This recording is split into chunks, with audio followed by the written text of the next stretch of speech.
Coming up on show 613, the Volvo XC40 gets an official name. Another green cab company goes all electric, and a project for school kids to go zero emission. I'll tell you more. Those stories and a lot more coming up on today's podcast. Well, good morning, good afternoon, or good evening, wherever you're listening around the world. Welcome to EV News Daily. This is your edition for Thursday, 17th of October. My name is Martyn Lee. I go through every EV story online to pick out the ones you need to know. Ultimately, it's about saving you time, because I know you're busy, so that's what I'm here for. Well, thank you very much to myev.com for helping make this show. Electric vehicles are better, is what they say on their homepage, and I was having a look round today at some high mileage cars in the US, expecting to see 500,000 miles and 400,000 miles, and the highest mileage one on there is 100,000 miles. That's a Tesla Model S 90D. Only 3 years old though, so somebody has done a lot of miles every year and really loved that car. Apart from that, I was hoping for kind of crazy stories to tell you, but they're all pretty low mileage cars. On myev.com, connecting buyers and sellers in the USA. I mentioned at the start of the show Volvo's XC40. All-electric version, there's a plug-in version, there's an ICE version as well, but the all-electric version, actually, I think this applies to the plug-in hybrid as well, is going under the brand name of Recharge.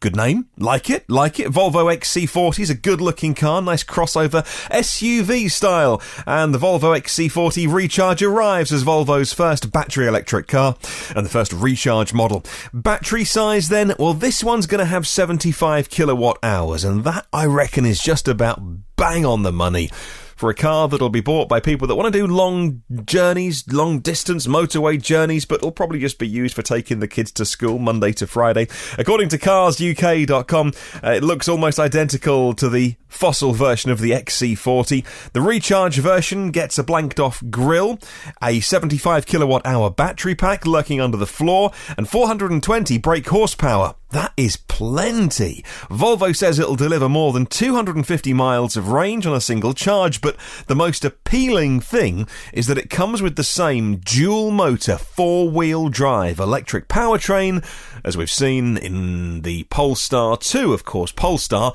is the high performance spin-off bit of Volvo, if you didn't know. It means 402 brake horsepower, 487 pound-feet of torque, 0 to 60 less than 5 seconds. I can hear Tesla fans already foaming at the mouth going, but that's worse than a Model 3. You got to get over it, guys. This XC40 is a fantastic looking car. European market's going to love it. Crossover SUV style, very, very popular style. You know that because the Model Y is coming. And actually, how much quicker do you want to go? Great size battery, great specs on that. Pricing, well, there's a question. Pricing, I just don't know. No indications yet. It's not going to be cheap. It's a good-looking, very safe, all-wheel drive car, though. What you'd expect from Volvo. As per Jalopnik, buyers of the hybrid version of this, the plug-in hybrid version of the XC40, are actually going to get free electricity for a year. They say that Recharge plug-in hybrid models come with free electricity for a year, provided through a refund for the average electricity cost over that 12-month period. That sounds like a nice offer. If it was for the EV, that wouldn't be a bad offer. I don't mean to put out the fire that Volvo have lit there, but it's not going to be the biggest refund, is it? Firstly, this is for the plug-in hybrid model. Don't know how. I'm not sure. Don't know how big the battery size is on this, but it's not going to be very big. Most plug-in hybrids these days come between a 10 and a 20 kilowatt hour battery, and also, you can't, even if you use the whole thing every day, you can't really use that much juice in a year because EVs are just more efficient and are just better. I suppose you could work out if it's a 15 kilowatt hour battery and you use that every single day and the average price of electricity where you are, you could do the maths, I suppose, and work it out. Maybe it's a few £100 that you'd get back. It's nothing to sniff at, I suppose. And Anders Gustafsson is the president and CEO of Volvo Cars USA, said this, and I quote, "We're going to launch one battery electric vehicle every year through 2025, end quote. Well, according to CNET, Volvo's next big platform, the Scalable Product Architecture 2, SPA2, that's going to arrive in 2021 with the next generation of SUV, the XC90. Yeah, that's the big one. Production of the XC90 kicks off in Charleston, South Carolina in 2022.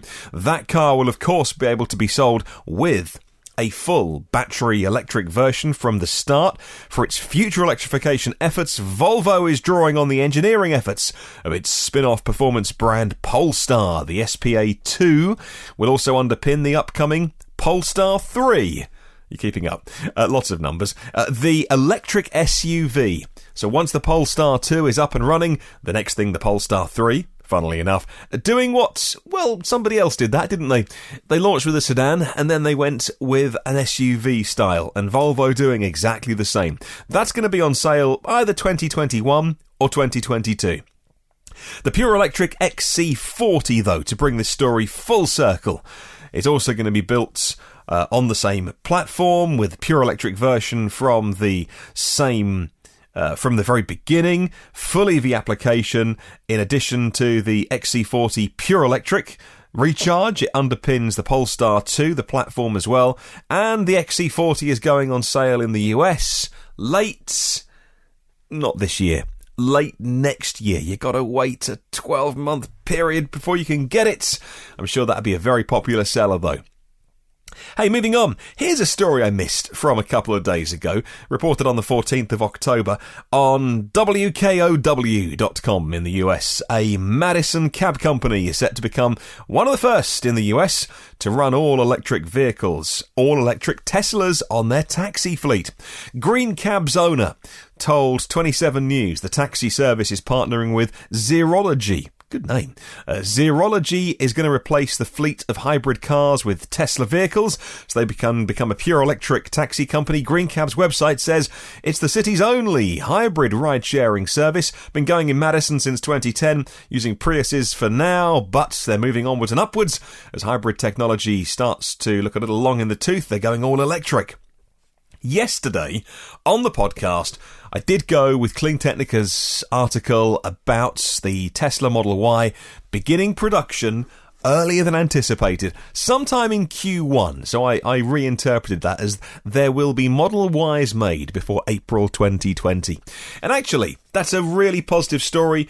Today, everyone's been raving about that over the last 24 hours, and people have been doing the timeline of going, okay, so when the Model 3 started production, when they started to verify the production line, the stamping, the paint shop, all those kind of things, from when the Model 3 first went into very, very limited production, then when it got to the stage where employees are able to get theirs, and then mass production of the Model 3, people saying that the timeline could bring the Model Y forward by a few months. The fact that they'll be starting that limited test run of production sometime in the first quarter of next year could mean that they are well on the way to getting all the things verified that they need to do. There's been more pictures seen as well online. People take to Twitter, they post them on Insta and stuff like that. 3 red Model Ys were spotted on Tuesday being taken somewhere on a big car transporter. It was near the Fremont factory in California, says Aussie website The Driven. They've retweeted the Model 3 owners' Twitter account, @Model3Owners, which said, a few Model Ys spotted in Fremont being transported. Where they were going, nobody knows. Be tempting to follow, but that would be a little bit stalkerish, wouldn't it?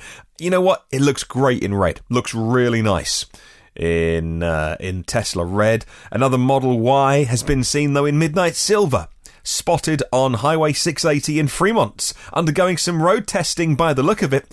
Great deal of excitement because it had 19-inch Aerosport wheels. The 19-inch Aerosport wheels appear to be the same ones offered on the Performance Model 3 in China. They look nice, they look sharp, they look crisp, and this particular Model Y, like I say, midnight silver, so a darker car, also had chrome delete on it, straight out of the factory. And that does make the Model Y look very nice. The black door handles, dark silver paint job, the new 19-inch aero wheels, looks nice. And some it's really weird, actually. Weird's the wrong word. It's really interesting. Some angles of the Model Y make it look like a mini Model X. and some angles of the Model Y make it look like a Model 3 on steroids. If that I think that makes sense, what I'm saying. There are times when I see a picture of the Model Y and go, is that a 3? No, that's the Y. And there's other times you look at it and it actually looks like a very distinct shape as well. A lot of the comments in all the EV blogs today drawing some excitement from these articles, but also more than one person saying, you know what, now that I'm seeing it on the roads, I'm liking it a lot, it's going to be a massive seller. And I think they're right. It's a very popular segment of the auto market, and it's going to be a big seller. Elon has said it will sell more than the Model 3. Hey, what's today? Thursday, less than a week to go, by the way, as I'm talking Tesla stuff, until the earnings call. That'll be next Wednesday when the market closes. Okay, back to Europe. And Renault, and the Twingo, an all-electric Renault Twingo, which is a city car, it's even smaller than the Zoe that I drive, has been expected for years, and it seems it's now going to be finally introduced, according to Inside EVs, this summer. A leaked calendar of new model launches by Renault had the Twingo coming in 2022, but the pure electric version of the Twingo might actually be coming now next year. The Twingo ZE was on the table even before the Zoe back in the day. At some point, though, Renault had unveiled a concept of the car in 2013 and was exploring joint production with Daimler. Renault Twingo ZE, Smart 4.4 EV, very similar, but in the end, Daimler introduced the Smart 4.4 EV. We saw nothing of the all-electric Twingo, but it looks like they could be bringing that forward rather than 2022, sometime next year. I know this is going to be a small city car that won't be for everybody. If you're looking for tight parking spaces and a car that's going to run you around and do your chores, well, you might well like this car. Let's talk about the Model S Plaid production date revealed by Elon. He announced an estimated production date for the new Model S Plaid, the P100D Plus, although it won't be called the P100D Plus, you wouldn't have thought, because they've got rid of putting the battery size in the car names now, so it'll either be long range or performance, or maybe performance plus, or they'll put red underlines somewhere, or maybe it will be called the P100D Plus. This fits in with other track modes that they've done. Plaid mode now on the Model S is currently doing hot laps of the Nürburgring. According to Elon, the optimised variant of the Model S will be going into production around summer 2020. Nothing about deliveries, but production summer 2020, says Joey for Teslarati. With his recent update on Twitter, it now seems certain the final iteration of the Model S Plaid mode will be available for purchase less than 1 year from now. And quite interestingly, this date also comes just before Elon's initial estimates for the start of Model Y deliveries, announced as fall 2020 at the unveiling event for the Model Y. Website, though, currently says if you order one, 2021. Final story today. I love this. School children are being encouraged to choose low-emission travel in a new competition that's been launched by Go Ultra Low, the joint government and car industry initiative created to provide all the necessary information about EVs in this country. And according to Air Quality News, the TV presenter Ben Fogle is the face of the campaign, challenging children to count the number of zero-emission miles they travel over the course of a single week. Well, the competition's going to draw attention to the emissions associated with the different ways that children can travel and transport themselves around: walking, cycling, public transport, electric vehicles, and noting down which one of those are zero emissions. There'll be accompanying lesson plans for participating schools, which will aim to educate the pupils on how to reduce their carbon footprint and travel sustainably. Let's talk about question of the week this week. I'm asking you, how can various governments and local agencies make up, all around the world, make up for the lost tax, the lost revenue from when we all move to EVs and stop paying for fuel at the pump? What do you reckon? Had loads of input already this week. It's captured your imagination. I thought it might be a bit too kind of deep, economist-y stuff, but you like this question, and if you haven't sent yours in, what are you waiting for? You can email me, hello@evnewsdaily.com, or leave a comment on Facebook and YouTube. You know, I couldn't do this without 256 patrons of the podcast. Everything from the producers of the show all the way up to my premium partners, Phil Roberts of Electric Future, Brad Crosby, and Avid Technology, people that really believe at every level of funding this show, everyone who is a supporter, a patron on Patreon, is believing in the mission and what we're trying to do, and my little bit of the EV community of trying to spread the word. And can you help me spread the word? I'd love you to share this podcast, if you possibly can, with someone who would get some value out of it, who might be interested in electric vehicles. Hey, every new episode comes at you first and free and automatically if you are a subscriber. And given that subscribing costs nothing, I will give you a full money-back guarantee. You're not entirely satisfied. It's free, this podcast, and it always will be free for as long as I can possibly do it. There are 611, maybe 12 previous shows in the archive. Come and say hi on the socials. If you are on Twitter, I'm mostly there. If you're on Facebook, I'm rubbish at it. If you're on LinkedIn, I think I've broken it. However, Twitter's the place to catch me, most of the time anyway. Or you can email me. If you search EV News Daily, you'll find my blog. Oh, which is also broken. It's not uploading with the new episodes. I'll try and fix that as well. I'm self-taught on WordPress, so it might be until the weekend because I've got a busy old week. But maybe if I find some time on Saturday, Sunday, I'll bury myself in a few YouTube videos and how-to videos and try and work out what on earth I've done to my blog to break it. In the meantime, have a wonderful day. I'll catch you tomorrow. And remember, there's no such thing as a self-charging hybrid.